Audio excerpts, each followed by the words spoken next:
Друзья, всем привет! Меня зовут Юлия Гендина. Вы находитесь на канале, который посвящен интерьерному вязанию. Сегодня хочу с вами вернуться к проекту «Квадрат в день». Мы с вами его вяжем уже не знаю даже сколько, давно. Это вот такой вот плед, можно связать или ковер, или что угодно другое из квадратных мотивов. Этот квадратный мотив я начала вязать, готовясь к книге «Самый родной узор». Книга уже вышла, вы этот мотив уже знаете, и многие из вас уже даже его пробовали на зуб. А вот мой плед, который вы в книге видели и который я вязала как раз из таких вот квадратов. В чем плюс большой такого вязания? В том, что у вас нет на руках длинного тяжелого полотна. Вы вяжете эти квадратики в тех цветах, в которых хотите, потом просто сшиваете их вместе, и получается вещь. Как я вам всегда говорю, не копите эти мотивы, лучше сшивать их порциями, чтобы у вас было уже ощущение полуготовой вещи, которой уже можно пользоваться, и потом вы постепенно добавляете к ней новые и новые мотивы. Но сегодняшнее видео будет не совсем об этом. Помните, мы с вами вязали вот такой мотив, который похож на основной. Вот вы можете сравнить, но немножко отличается. Чем отличается? Центральный орнамент, в отличие от того мотива, здесь не помещен в ромб, то есть он в свободном плавании. И по углам здесь добавлены такие вот элементы без корню. Этот мотив мы с вами уже рассматривали. Он есть в том же файле со схемами, где основной мотив расположен. Сегодня я вам хочу показать и немножко подробнее рассказать про еще одну вариацию этого мотива, вот такого вот. Сейчас я вам здесь их положу, и посмотрите на них, и найдите несколько отличий. То, что они разного размера, это понятно, они просто связаны из разной пряжи, но есть и другие отличия. Обратите внимание на очертания вот этого вот центрального мотива. То есть он выглядит практически так же, как этот, но что-то не то. Что не то? Более тонкие линии. То есть здесь вафельность вот этого центрального мотива немножко снята. Линии стали вот здесь вот чуть потоньше. Вот эти и вот эти. Фон стал чуть побольше, более вафельный фон. Без корню у нас по углам осталось. То есть такой мотив имеет большую очерченность, как бы он чуть больше утоплен на вафельном фоне. Хотела вам просто показать еще одну вариацию, которую вы можете использовать для вязания вот такого вот пледа. Что здесь еще интересно? Во-первых, это меланжевая пряжа. Все время вам рекомендую очень использовать меланжевую пряжу. Она своим многоцветием очень красиво ложится в мозаичном полотне. Мне очень нравится, как в меланжевой пряже устроен, собственно, переход цвета. Сейчас я вам покажу сами нитки. В меланжевой пряже нитки одного цвета вплетены в другой. В данном случае здесь вот мы видим сначала переплетение молочного и вот такого рыжего. Потом, видите, вплетается здесь уже изумрудный, фиолетовый. То есть переходы цвета осуществляются вплетением нити одного цвета в другой, и таким образом у вас переходы цвета на полотне не такие резкие. То есть это не градиент. Здесь довольно контрастно использованы цвета. Рыжий, изумрудный, фиолетовый. Но из-за того, что они вот так вот красиво вплетены, при вязании мозаики из центра получается очень интересный эффект. Поэтому, если увидите в магазине пряжи или в интернет-магазине меланжевые именно многоцветные такие мотки, берите, не пожалеете. Я здесь выступила по понятному сценарию. Я подобрала к этой пряже контрастный молочный цвет. Я бы даже сказала, что это белый, а не молочный. И получился вот такой вот прекрасный орнамент. Сразу скажу по распределению цветов. Если вы хотите, чтобы у вас основная, не знаю, давайте назовем это снежинка. Если вы хотите, чтобы она была белого цвета, чтобы вот этот вот рисунок был белого цвета и элементы без корню по углам были белого цвета, то начинать нужно с белого цвета. Если вы хотите, чтобы у вас многоцветный была сама снежинка на белом фоне, то есть вот эти все элементы были белого цвета, тогда мы начинаем с многоцветной пряжи. Еще обратите внимание, что в данном случае, в отличие от вот этого, у нас в центре вот здесь вот мы вяжем, как обычно, то есть мы начинаем с 8 столбиков, и вот они у нас формируют вот этот вот центр. А здесь у нас в центре такой вот крестообразный элемент. Сейчас я вам покажу, как получить в центре именно крестообразную серединку, потому что я знаю, что возникают по этому поводу вопросы. Мы сейчас, как мы и договаривались, вот если мы хотим, чтобы была белая здесь снежинка, да, мы должны начать с белого цвета. И сейчас я вам покажу этот момент. Это вам пригодится при вязании подобных схем в других случаях. Вот мы белым цветом вяжем 8 столбиков.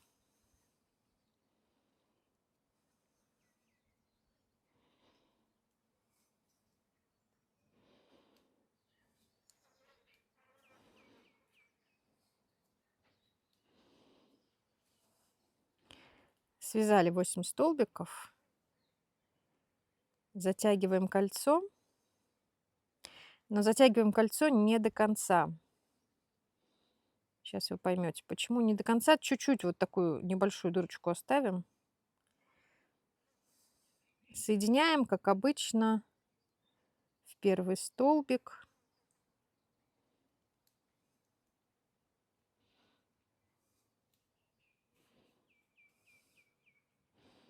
Соединили.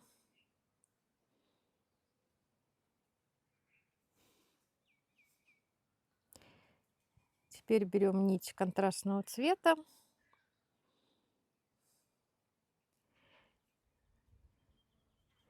Начинаем с воздушной петли в первый столбик, как обычно у нас все. 2 столбика. А вот дальше мы вяжем столбик с накидом прямо сюда в кольцо и закрываем вот эту петлю. И в следующую будем вязать уже вот в эту. То есть мы делаем столбик с накидом прямо в центр кольца.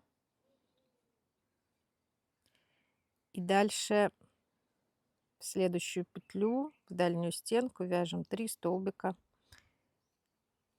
без накида. Снова вяжем столбик с накидом в кольцо. И в следующую петлю 3 столбика без накида. Снова в кольцо.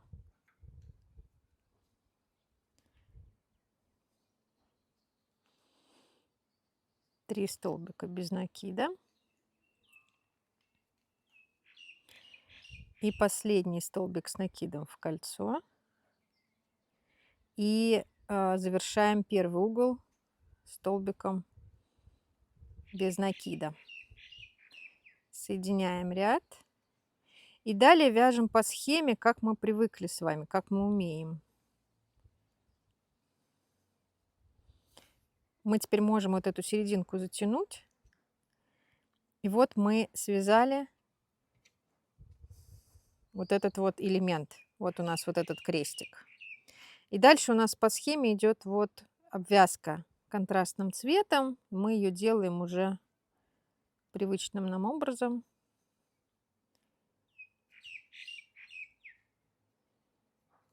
Два столбика. И сразу уже сюда в центр столбик с накидом. Столбик без.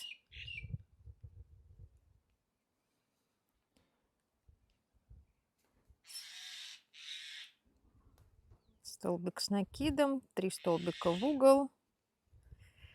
Если вы не знакомы с техникой мозаичного вязания крючком, помните, что на моем канале, где бы вы ни смотрели это видео, есть отдельный плейлист с уроками пошаговыми для новичков. И в данном случае вам нужен урок по мозаике из центра. Есть несколько видео по мозаике из центра, где я медленно и подробно объясняю, как работать со схемой и как, в каких местах, какие столбики нам нужно провязывать.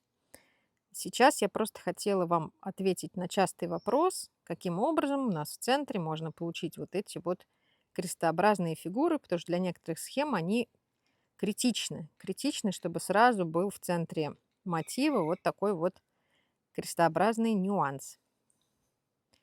И вот можно эти столбики, как я сейчас вам показала, провязывать прямо в центр начального кольца. Вот мы провязали с вами этот ряд и завершили. Вот этот элемент, вот он, Дальше мы уже вяжем по схеме и вывязываем этот мотив. Как обычно, схему к мотиву вы найдете в описании к этому видео. Там будет схема, там будет ссылка на чат, где мы вместе вяжем «Квадрат в день», вот этот вот проект. Сразу скажу, что «Квадрат в день» — это, конечно, такое очень азартное название. Имеется в виду, что вы так увлечетесь этим проектом, что действительно будете в день вязать по квадрату, а поскольку они большие, я их вязала из толстой пряжи, то такой плед можно связать там недели за 3. Но никто вас не гонит, безусловно. Вяжите в свое удовольствие тогда, когда вам удобно. Конечно, у вас может быть любая пряжа и любого размера квадраты. Просто мне показалось, что если вязать квадраты побольше, то быстрее свяжется, и оно действительно подтвердилось. Классный проект для такого неспешного медитативного вязания, и действительно очень красивые получаются мотивы. Ну а теперь у вас их аж 3 будет в ассортименте. Хотите использовать только какой-то один из них, такой, или вот с более тонкими линиями. Хотите, комбинируйте их разные, тоже интересно, потому что размер у них у всех одинаковый. И будет интересно посмотреть, что у вас получится. Используйте разную пряжу. И главное, не бойтесь экспериментировать с цветами. А я продолжу заниматься другими своими проектами. Буду рада вашим комментариям. Пишите, какой из мотивов вам больше понравился, как проходят ваши эксперименты с многоцветной пряжей, пробовали ли вы меланжевую пряжу. Будет очень интересно. И приходите, конечно, к нам в чат, который называется «Нескучный плед», посвященный мозаичному вязанию крючком, где мы обмениваемся друг с другом опытом, показываем свои работы и хорошо проводим время. QR-код для перехода на этот чат вы сейчас видите на экране. Желаю вам, как обычно, приятного вязания. Будьте здоровы. Пока-пока.